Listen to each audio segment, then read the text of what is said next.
Okay. You eventually get back to LA and you're still MS-13, but you really did not want to continue with this whole gang life situation.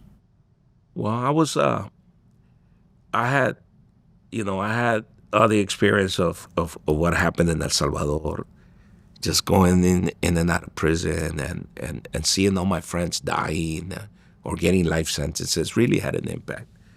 But I wanted to meet my son. I wanted to be a father to him, right? By this time, the baby's mama had abandoned my child Really? and he was living with my mother. Oh, okay. So my mother was like, you got to come over here and take care of your son. So I was hoping to make it for his birthday, which is August. It was July 17th. And I didn't make it in time. I make it a week after, right? But yeah, I needed to figure out how to get a hold of my life. There was no guide.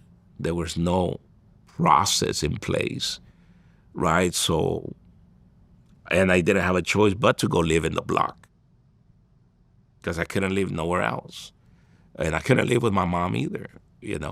So I went to live in the block. I found my baby's mom, and I helped her out because she was on drugs real bad. So I stayed with her. She had a little apartment, and I brought her to so she could be healthier, and then I tried to do as much as I could to just rebuild.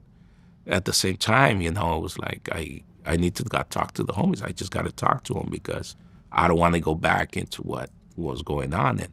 And a lot of the homies that found out that I was back, like from prison and stuff, they felt like I could just come back into the game and I could start doing the same things I did before. And I was like, no, bro, I do not want to go through that again. And that's when I gathered some of the homies from my clique, the Normandies, and I held a meeting and I told them, you know what, and I'm hanging my gloves, and if some action needs to be taken against me, I'm here.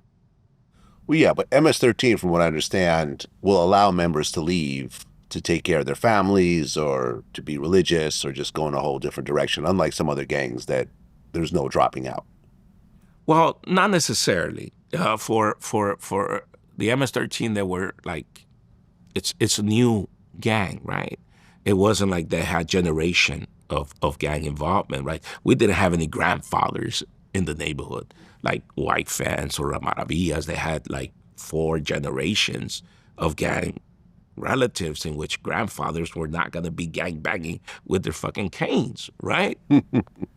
So there is a sense of the other uh, uh, um, older gangs of aging out, right? Of doing things, especially around religion, right? Many of them, they go into religion, they give in the Right. past. But you're 23 at the time. Yeah. So for my neighborhood, it was like, you know, um, how do I do this? This is something new. And before I used to, have people disciplined from not coming around the block, right? So I was willing to accept the beating. But I told them, you know what? I'm gonna be here.